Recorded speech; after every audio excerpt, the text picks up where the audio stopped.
Welcome back to the channel friends. मैं आज दो लोगों की बात करता हूँ, पर्सन ए और पर्सन बी। पर्सन ए जो है वो बल्कि पर्सन ए और पर्सन बी दोनों ही जो है वो एक ही किस्म के बैकग्राउंड से आए हैं। रिसेंटली उन्होंने लेट्स से यूएई में एंटर किया है या किसी और गल्फ कंट्री के अंदर एंटर किया है। टैक्स फ्री इनकम मिल रही है उनको, फैमिली बैकग्राउंड भी सिमिलर है, एज भी सिमिलर है, जॉब प्रोफाइल भी आप कह लें कि सिमिलर है, इनकम लेवल भी ऑलमोस्ट सिमिलर ही है। उनका माइंडसेट है सेविंग को लेकर वो भी सिमिलर किस्म का ही है, वो सेव कर रहे होते हैं। बट जहाँ डिफरेंस आता है वो इन्वेस्टमेंट का आता है।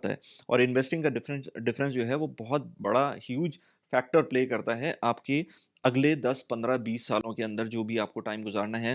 यूजुअली गल्फ के अंदर लोग आते हैं तो 2 साल 3 साल का सोच के आते हैं, बट यूजुअली मैंने देखा है कि 15 20 30 साल भी गुजार देते हैं। तो वो मैंने अपनी फैमिली में भी देखा है, अपने दोस्तों में भी देखा है। मैं खुद ऑलमोस्ट अब 17 18 साल होने वाले हैं मुझको यूएई के अंदर। बट क्योंकि शॉर्ट टर्म माइंडसेट होता है तो हमेशा उस शॉर्ट टर्म माइंडसेट के थ्रू ही अपनी लाइफ गुजार रहे होते हैं, कभी भी लॉन्ग टर्म सोचते नहीं है। तो आज मैं आपको ये जो 2 लोग हैं, इनका जो डिफ़रेंस आ रहा है कि एक थ्राइव कर रहा है और एक स्टैग्नेंट हो जाता है, वो क्यों हो जाता है?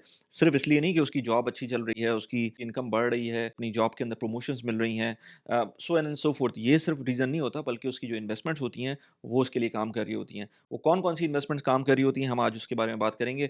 10 के करीब मेरे पास नंबर्स हैं, जो आपको पता होना चाहिए। बल्कि मैंने ये जो मैं आज बताऊँगा आपको, ये मेरे वेबसाइट के ऊपर फ्री डाउनलोड के लिए भी रखी हुई है। अगर आप वेबसाइट पे जाएँगे, तो आपको डाउनलोडेबल सेक्शन के अंदर ये मिल जाएगा। अभी वेबसाइट नई-नई है, थोड़ा-सा डेवलप किया हमने क्लॉट के ऊपर, तो आप उसके अंदर फीडबैक भी दे सकते हैं। लेकिन ये आपको वेबसाइट के अंदर पूरा डेटा मिल जाएगा, जिस तरह से भी मैं अभी ये चीज़ें आपको डिस्क्राइब करूँगा। मैं बात यहाँ पर करूँगा एक्सपर्ट्स के लिए। जो एस्पायरिंग एक्सपर्ट्स हैं वो, और जो एक्सपर्ट यहाँ पर काम कर रहे हैं गल्फ़ के अंदर वो, और इनफैक्ट जो लोग बाहर भी काम कर रहे हैं, बाहर यूरोप वगैरह के अंदर रह रहे हैं, ऑस्ट्रेलिया, यूएस में रह रहे हैं, उनके लिए भी। जो लोग पाकिस्तान के अंदर हैं, कुछ नंबर्स उनके लिए ऑफ होंगे, बट फिर भी बेसिक चीज़ें सिमिलर होंगी। जो लोग इंडिया में हैं उनके लिए भी कुछ चीज़ें ऑफ होंगी, बाकी चीज़ें रेगुलरली आई मीन रेगुलर होंगी, सही होंगी। हर चीज़ इम्प्लीमेंट हो रही होगी। लेकिन मैं ज़्यादातर स्टॉक्स की जब बात करूँगा तो वो यूएस के स्टॉक्स की बात करूँगा। और यूजुअली जब मैं बात करता हूँ तो हर एक को मैं बोलता हूँ कि जहाँ से भी आप स्टार्ट करें, अच्छे एक डोमेन से स्टार्ट करें, अच्छे प्लेटफॉर्म से स्टार्ट करें। सर्वा is a really good platform अगर आप स्टार्ट करना चाह रहे हैं। उसके बारे में मैंने अलग से वीडियोज़ बनाई हुई हैं। बट अभी हम उस पॉइंट्स पे चलते हैं जो कि आपके नंबर्स हैं। तो नंबर 1 के ऊपर आता है the real return of stocks after inflation. तो आप हमेशा सुनते होंगे कि स्टॉक मार्केट के रिटर्न्स हैं 11%, 10% एनुअलाइज्ड लेवल के ऊपर पिछले 10, 15, 20, 25 सालों के अंदर। इनफैक्ट डेकेड्स ले लें तो उसके अंदर भी आपको 8 से 9% का रिटर्न, या लेट्स से 10% का रिटर्न अभी रिसेंटली मिल रहा है एनुअलाइज्ड बेसिस के ऊपर। बट जो इसमें इन्फ्लेशन एडजस्टेड रिटर्न होता है, तो अगर आप यहाँ पर देखेंगे कि $1 इन्वेस्टेड इन 1802, बहुत पीछे चले गए हैं, लेकिन फिर भी एक आपको एक बड़ा होराइजन दिखाने की ज़रूरत है। और ये क्यों इस तरह से होता है ये भी मैं आगे एक और पॉइंट के अंदर बताऊंगा। बट $1 अगर आपने इन्वेस्ट किया होगा 1802 के अंदर, ऑफ कोर्स आप जिंदा तो नहीं रहेंगे 1802 से लेकर अब तक, but just to tell you hypothetical example, इस वक्त वो डॉलर आपका ऑलमोस्ट 2.8 मिलियन के करीब बन जाता है। और वो क्यों बनता है? क्योंकि आपका 6.9% एनुअलाइज्ड रियल रिटर्न है। इसमें हमने अभी वो रिटर्न डाला ही नहीं जो कि 11% की बात होती है ना, कि ज़्यादा रिटर्न होता है। हमने इसमें से 2-3% इन्फ्लेशन को डिडक्ट कर दिया। तो 6.9% का नंबर याद रखना चाहिए, जो कि रियल रिटर्न है स्टॉक मार्केट का। अगला पॉइंट आता है इसके अंदर हमारे पास 72 divided by R, the rule of 72, which is how fast money doubles. यानी कि आपके जो पैसे हैं वो कितनी जल्दी डबल हो सकते हैं। अब ये डबल शाह वाला डबल नहीं है, लेकिन ये कि आपको पता होना चाहिए कि आपके जो रेट ऑफ रिटर्न है उसकी बेसिस के ऊपर आप कितनी जल्दी अपने पैसों को डबल कर सकते हैं। विच इज़ वेरी ईजी। आपका जो भी रिटर्न है, जो भी रेट ऑफ रिटर्न है, उसको डिवाइड कर दें, आई मीन 72 से डिवाइड कर दें उस रेट ऑफ रिटर्न को। सो मेरे पास थोड़ी सी एग्जाम्पल्स हैं यहाँ पर। आपका रिटर्न यहाँ पर 4% है, तो आपके पैसे डबल होंगे 18 ईयर्स के अंदर। इसी तरह से अगर आपका रिटर्न यहाँ पर 8% है, तो आपके पैसे डबल होंगे 9 ईयर्स के अंदर। अगर आपका रिटर्न यहाँ पर 12% है, तो आपके पैसे डबल होंगे यहाँ पर 6 साल के अंदर। इसी तरह से अगर आपका रिटर्न यहाँ पर लेट्स से 16% है, तो आपके जो पैसे डबल होंगे 4.5% से डबल होंगे। तो ये चीज़ पता होना चाहिए कि किस रेट के ऊपर आप अपने पैसे पैसिवली डबल कर सकते हैं। 16% is too high. Usually passive income के अंदर 16% नहीं होता, बट 12% इज़ वेरी मच पॉसिबल। अगर आप का अच्छा साल चल रहा है स्टॉक मार्केट का, तो आप अगर इंडेक्स इन्वेस्टिंग कर रहे हैं, तो इसके अंदर बहुत ईजिली 12% रिटर्न ले सकते हैं। बट हम अभी आगे बात करेंगे कि रिस्क क्या होते हैं और उसके अंदर क्या क्या चीज़ें आपको देखनी चाहिए। But this number needs to be understood. Number 2 के ऊपर हम कह रहे हैं कि rule of 72, which is very important for normal person to understand कि क्या वो रूल होता है। एक और चीज़ इसको मैं रिलेट करता हूँ यूजुअली रियल एस्टेट से भी, वो इस तरह से कि जो आपका 40% जो टोटल रिटर्न्स हैं स्टॉक मार्केट के over the long period of time, वो आते हैं आपके डिविडेंड री इन्वेस्टिंग से। इसके ऊपर मैंने लिंक्डइन पोस्ट भी बनाई है, इसके ऊपर मैंने एक अलग से वीडियो भी की है जो कि स्टेक की थी इंग्लिश चैनल के ऊपर, बट इसका शुरू में मैंने तकरीबन कोई 3-4 मिनट लिया था उसके अंदर। द रीज़न इज़ दैट कि जब आप स्टॉक्स में इन्वेस्ट करते हैं और आपके पास डिविडेंड्स आते हैं, तो यूजुअली डिविडेंड्स को लोग यूटिलाइज़ कर लेते हैं, उसको खर्च कर देते हैं। बट मैजिक जब होता है जब आप उन पैसों को री-इन्वेस्ट करते हैं, जो कि गलतियाँ सबसे ज़्यादा रियल एस्टेट में लोग करते हैं, क्योंकि रियल एस्टेट के अंदर जब लोगों के पास इनकम आना शुरू होती है, and for me as well, जब मेरे पास पैसे आना शुरू होते हैं रेंटल के, तो मैं कैसे उसको दोबारा से एक पोर्टफोलियो में डाल के दोबारा से रीजनरेट करना शुरू कर दूँ उसके अंदर पैसिव इनकम। क्योंकि जब लेट्स से अगर यूएई की बात करें, अगर आपके पास कोई अपार्टमेंट आपने रेंट पे दिया हुआ है, उसका रेंट आ रहा है 3000 दिरहम्स, अब वो 3000 दिरहम्स आ तो गया आपके पास, अब आप वो खर्च कर देंगे, लेकिन आप उसको री इन्वेस्ट नहीं करेंगे, क्योंकि आपके पास एवेन्यूज़ नहीं है इन रियल एस्टेट कि आप उसको री इन्वेस्ट कर सकें।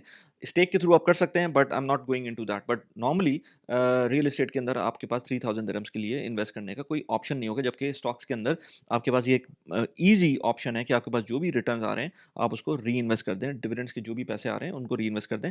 तो अगर लॉन्ग टर्म पे देखेंगे, तो अगर हम यहाँ देखें कि री इन्वेस्टेड डिविडेंड्स $10,000 को अगर आप 30 ईयर्स के ऊपर देखते हैं, जो री इन्वेस्टेड डिविडेंड्स के जो रिटर्न्स हैं 174,000 के अगर आप री इन्वेस्ट नहीं कर रहे होते, तो आपके पास 57,000 डॉलर्स बन रहे होते। और रीज़न क्या है? एक साहब ने बोला था लिंक्डइन के ऊपर कि बॉस यहाँ पर तो एसपी यूएस का रिटर्न ही 0.5% है, तो कैसे ऐसा हो सकता है? बिल्कुल सही बात है, बट आप जब लॉन्ग टर्म के ऊपर देखते हैं, ज़्यादा टाइम होराइज़न देखते हैं, इसके अंदर भी आप देख लें ना कि यहाँ पर आप 10 साल के ऊपर भी आपके पास क्या डिफरेंस आ रहा है।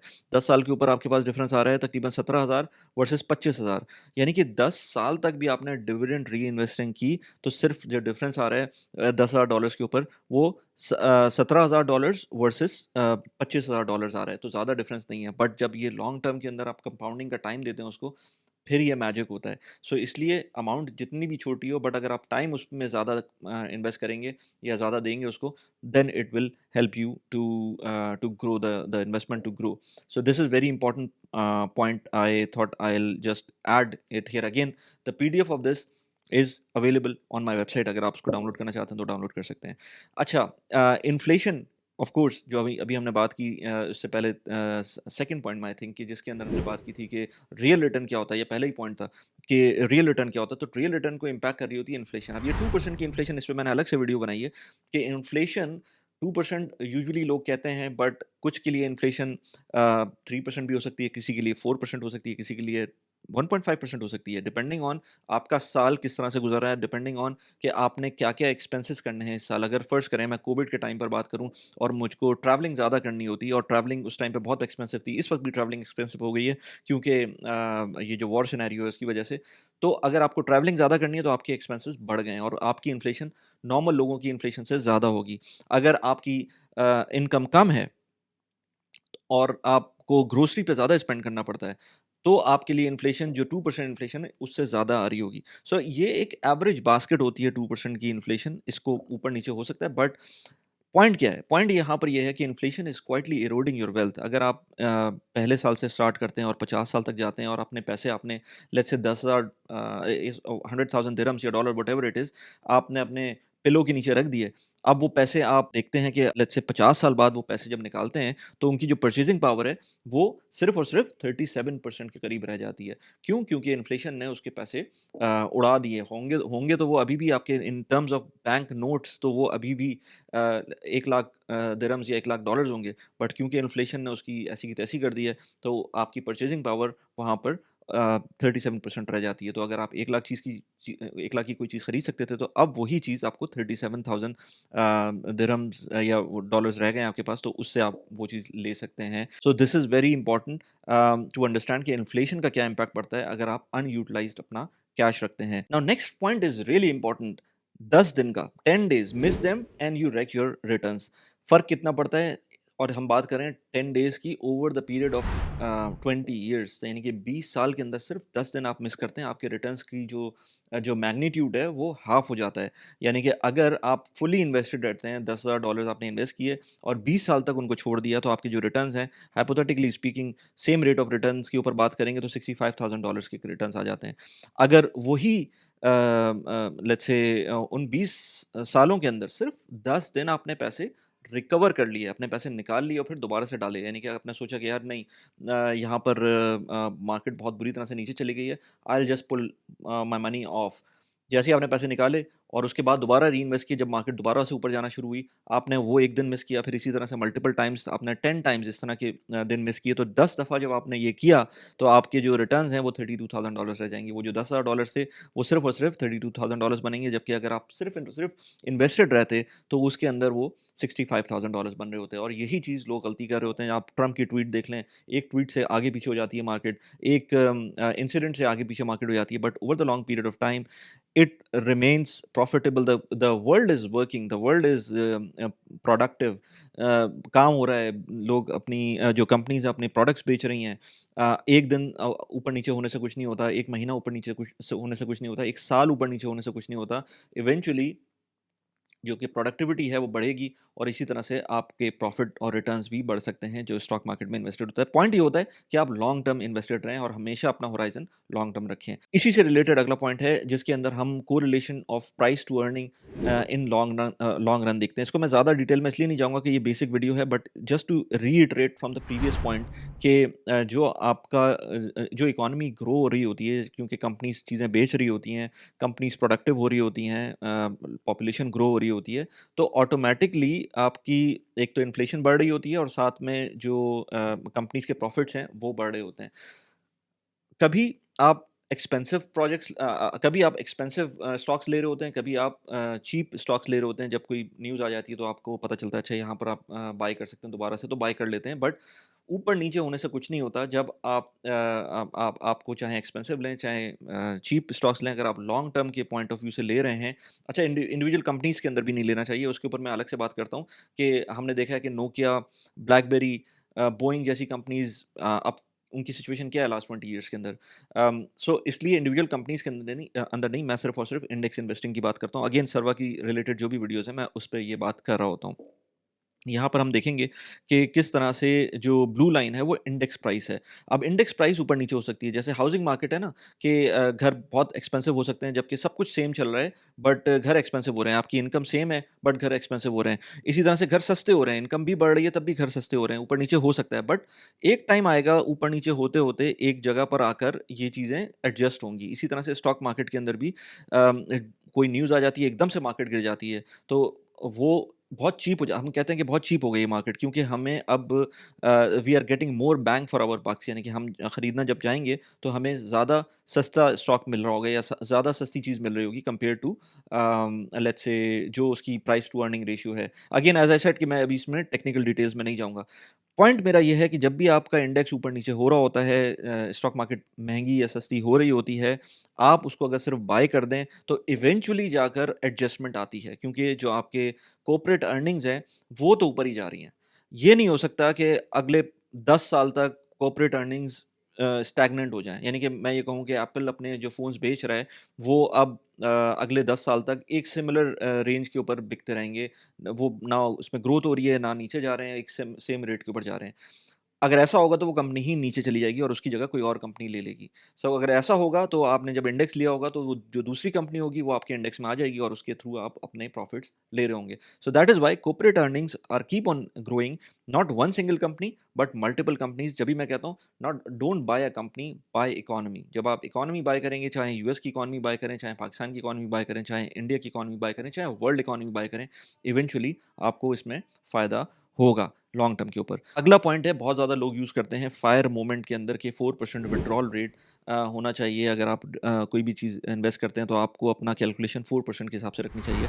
डिबेटेबल है 4% होना चाहिए नहीं होना चाहिए, बट आपको ये जो थ्योरी है वो समझना चाहिए। थ्योरी ये है कि आपके पास जो भी आपकी अमाउंट स्टॉक मार्केट में इन्वेस्टेड है, स्पेशली वर्ल्ड इंडेक्स में या यूएस के स्टॉक्स में इन्वेस्टेड है, उस पे आप 4% ड्रॉ डाउन कर सकते हैं, ड्रॉ ड्रॉ विदड्रॉल कर सकते हैं। यानी कि आपके पास अगर 2 मिलियन दिरहम्स हैं, उसका 4% निकालेंगे तो 800,000 दिरहम्स आएंगे। यानी कि ये जो 80,000 दिरहम है, आप इस पे अपनी लाइफ मैनेज कर सकते हैं। ऑफ कोर्स इसमें कुछ ऐसे दिन आएंगे जब वो 2 मिलियन का कॉर्पस जो है वो कभी वो 2.1 मिलियन का हो जाएगा, कभी वो 1.9 मिलियन का हो जाएगा, कभी उससे भी नीचे चला जाएगा। But as a rule of thumb, again अगले 10-15 सालों के लिए जो कैलकुलेशन हुई है उसके अंदर 4% is a safe withdrawal rate. लोग कुछ कम भी कर रहे होते हैं, कुछ इसको कह रहे होते हैं कि ठीक है, मेरे ख्याल से इससे कम भी हो सकता है, but it's up to you कि आप अपनी कैलकुलेशन कैसे करते हैं। But again this is not based on someone who is living in Pakistan. Pakistan के अंदर क्योंकि इन्फ्लेशन रेट ज़्यादा है तो 4% के ऊपर नहीं कर सकते आप। इसको आपको थोड़ा सा बढ़ाना पड़ेगा अपने हिसाब से। लेकिन अगर आप यूएई में रहते हैं तो मेरे ख्याल से 4% विड्रॉल रेट आपका for the next coming years, उसके लिए मेरे ख्याल से ये ठीक है। अगेन इसमें बहुत सारी और चीज़ें आती हैं कि आपके पास डिफरेंट किस्म के क्या माइलस्टोन्स हैं जो आपको आगे देखने हैं, क्या आपने उनके लिए अलग से बजट एलोकेट किया हुआ है, या फिर आपने इसी के थ्रू उसको भी फंड करना है। बच्चों की एजुकेशन हो गई, मेडिकल एक्सपेंसेस हो गए, वो किस तरह से आप फंड करेंगे। अगर वो इसके थ्रू कर रहे हैं तो फिर वो अगेन कैलकुलेशन डिफर होती है। But this is the fire rule, financially independent retire early. ये फायर रूल का 4% के करीब का एक फॉर्मूला है जो आपको पता होना चाहिए। एटलीस्ट आप उसमें इंप्लीमेंट करें ना करें वो एक अलग चीज़ है। ये बहुत मज़े की एक चीज़ है।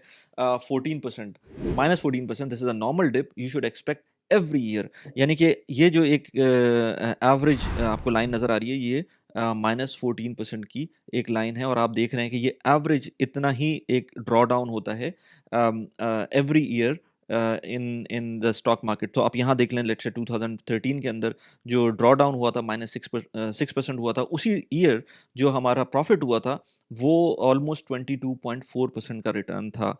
कुछ ही महीने हैं, कुछ ही साल हैं इसके अंदर, जिसके अंदर लेट्स से ये वाला साल है 2015 का, जिसके अंदर टोटल जो कैलेंडर ईयर का रिटर्न है वो नेगेटिव में था।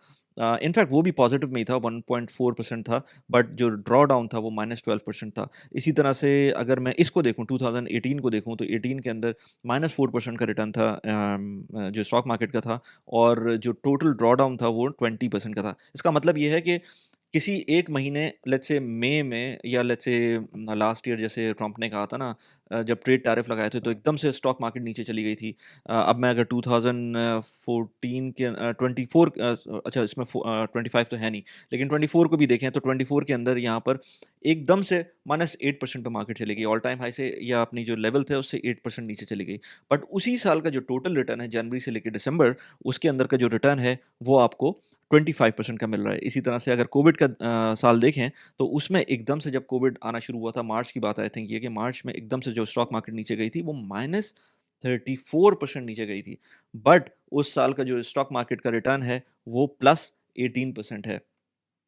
Again to reiterate, this is about long term investing, ज़्यादा परेशान नहीं होना है।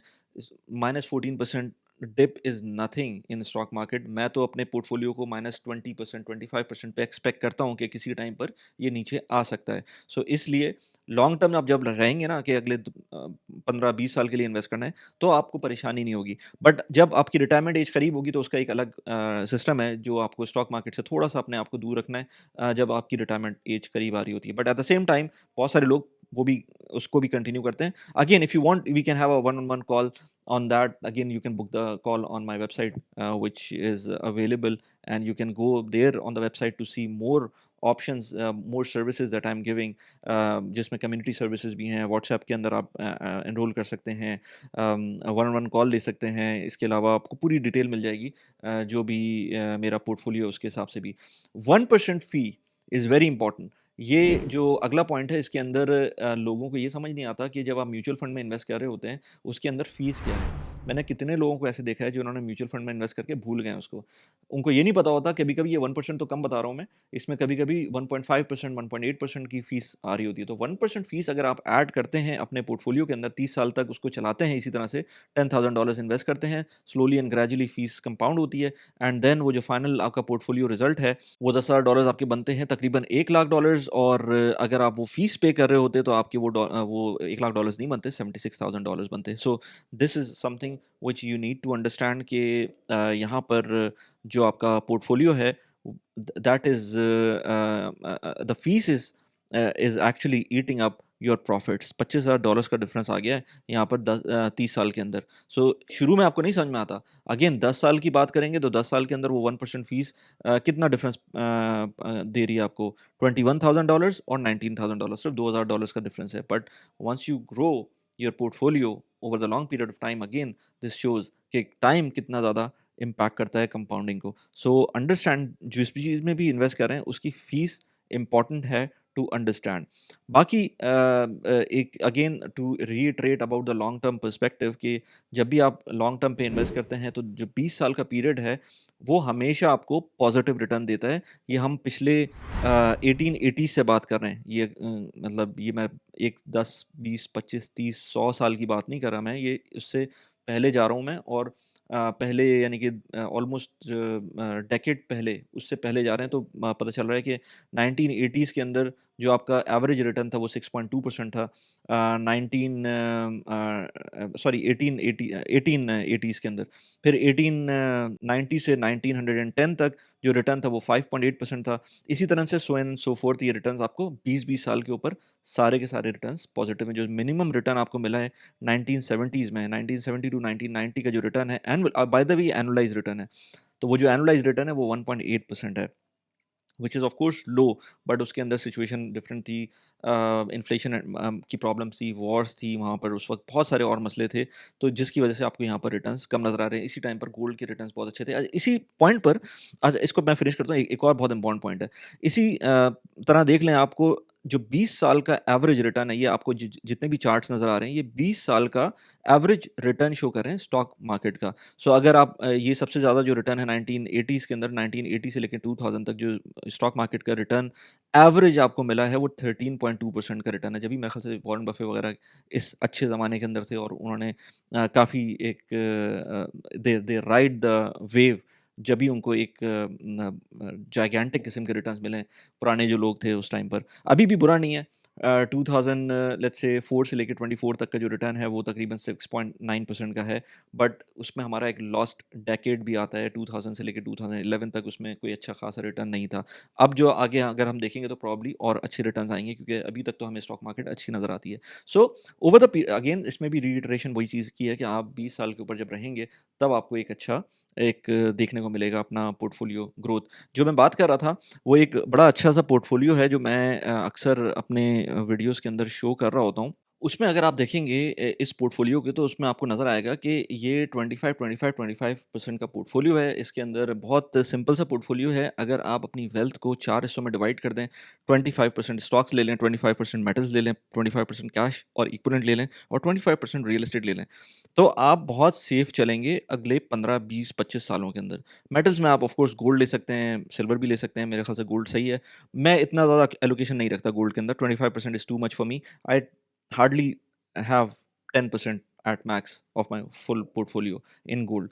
बाकी स्टॉक के अंदर कितना पोर्टफोलियो रखना है वो आप अपने हिसाब से देख सकते हैं, but this is a general rule. होता क्या है कि लोग क्या गलती करते हैं, अपने रियल एस्टेट के अंदर 100% का पोर्टफोलियो रखते हैं। मेरे एक दोस्त हैं जिनका 10 मिलियन दिरहम का विला है और सिर्फ वही उनकी नेट वर्थ है, which is a big red flag अगर आप इस तरह से करते हैं। ऑल्दो कि उस विला ने बहुत अच्छे रिटर्न दिए, but in terms of diversification it's not a good strategy. So real estate cash equivalent का मतलब ये है कि आपकी कुछ फिक्स डिपॉजिट्स हो सकते हैं, कुछ आप शॉर्ट टर्म के अंदर कुछ लेट्स से बॉन्ड्स ले सकते हैं, या इस तरह की चीज़ें कर सकते हैं, तो वो कैश इक्विवेलेंट। अब ये आप इसके अंदर, मैं ये नहीं कह रहा कि 25-25-25-25 इस तरह से आप करें, but this is something which you can think about while investing. बहुत सारे लोग 100% स्टॉक्स पे जाते हैं, बहुत सारे लोग 100% रियल एस्टेट पे जाते हैं, बहुत सारे लोग 100% गोल्ड पे भी जाते हैं, बहुत सारे लोग कुछ नहीं करते, सिर्फ और सिर्फ फिक्स डिपॉजिट्स पे रख रहे होते हैं अपने 100% cash, which I think is against diversification. But again हर एक का अपना होता है, आप अपने हिसाब से कर सकते हैं, but this is general rule of thumb जो मैंने कहा कि आपको बता दूं। मैं personal finance, productivity, real estate, इस तरह के सारे टॉपिक्स को डिस्कस कर रहा होता हूँ, वीडियोस बना रहा होता हूँ उसके ऊपर। आप मेरा चैनल सब्सक्राइब कर सकते हैं, वेबसाइट पे जाके चीज़ें पोर्टफोलियो देख सकते हैं। लेट मी नो किस तरह की और वीडियोस आपको देखनी है, किस तरह के आपके इश्यूज़ हैं। कुछ Q&A का सेशंस भी होता है, उसमें आप ईमेल्स भी कर सकते हैं Q&A की। एंड स्क्रीन के ऊपर आपको कुछ वीडियोस नज़र आ रही होंगी। It's about Sarwa and Stake, these are the two great platforms that I have use here in the UAE। यहाँ पर उन वीडियोस का लिंक है। इन दोनों प्लेटफॉर्म्स के अंदर अगर आप इन्वेस्ट करते हैं तो आपको अप टू 3000 दिरहम्स का रेफरल बोनस मिल सकता है। Link is in the description of this video. कैसी लगी वीडियो प्लीज़ मुझे बताइएगा। Thanks for watching the video. Bye bye.